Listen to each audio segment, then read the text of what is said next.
ketika menjadi seorang penulis, hal yang sangat saya sukai dan begitu membahagiakan diri saya adalah ketika kita seolah seperti Tuhan.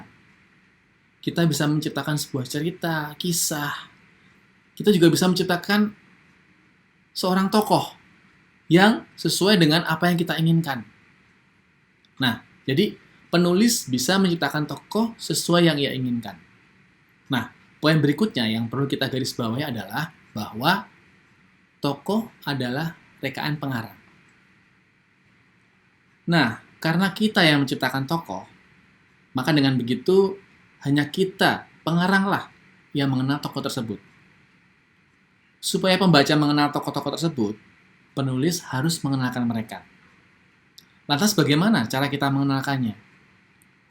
Nah, dalam format naskah final draft yang akan kita buat nanti, pada bagian tokoh atau penokohan akan digambarkan secara jelas dan detail tentang tokoh yang kita buat. Akan tetapi dalam pemahaman bahwa naskah akan dipentaskan dan dikonsumsi penonton, maka tugas kita penulis juga harus memikirkan bagaimana tokoh pada naskah, dalam hal ini pertunjukan, bisa dikenalkan kepada para penonton. Ada dua cara untuk mengenalkan tokoh kepada penonton, yaitu dengan analitik dan dramatik. Metode analitik dilakukan dengan cara penulis memperkenalkan tokoh secara langsung, dengan memaparkan atau melukiskan watak tokoh secara langsung. Misalnya diucapkan oleh tokoh tersebut atau lawan main. Semisal rendah hati, jujur, berani, bertanggung jawab, temperamen, dan lain sebagainya. Yang intinya, mengenalkan seperti apakah tokoh tersebut.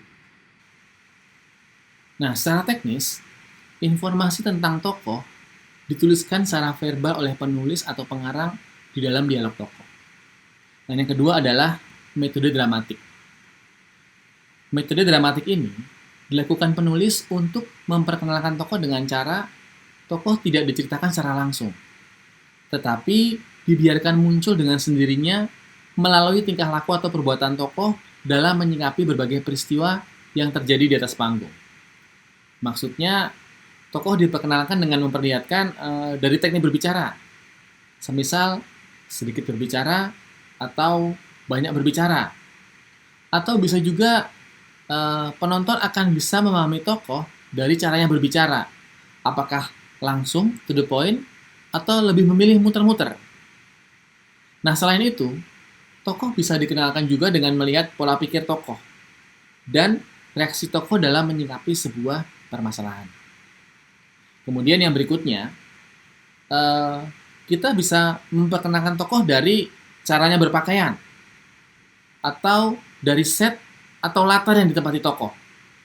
Oke, kenapa set dan latar juga bisa menjelaskan tokoh?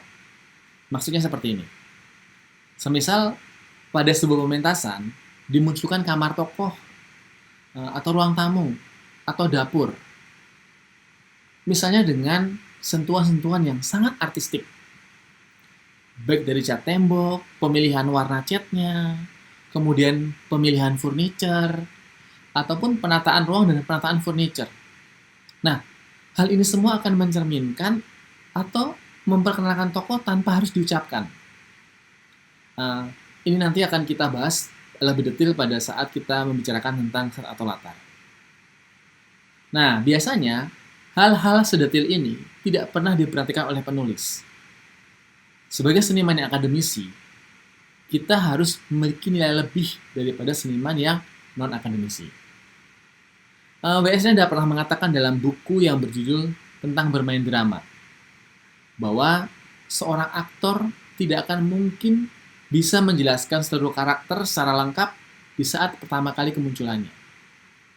Begitu juga saat kita memunculkan tokoh pertama kali di atas panggung. Tidak akan mungkin kita bisa langsung memperkenalkan tokoh tersebut secara keseluruhan kepada para penonton. Tokoh akan diperkenalkan seiring perjalanan cerita. Oke, jadi sekali lagi harus diingat bahwa tokoh bisa dikenalkan dengan dua cara. yaitu analitik dan dramatik.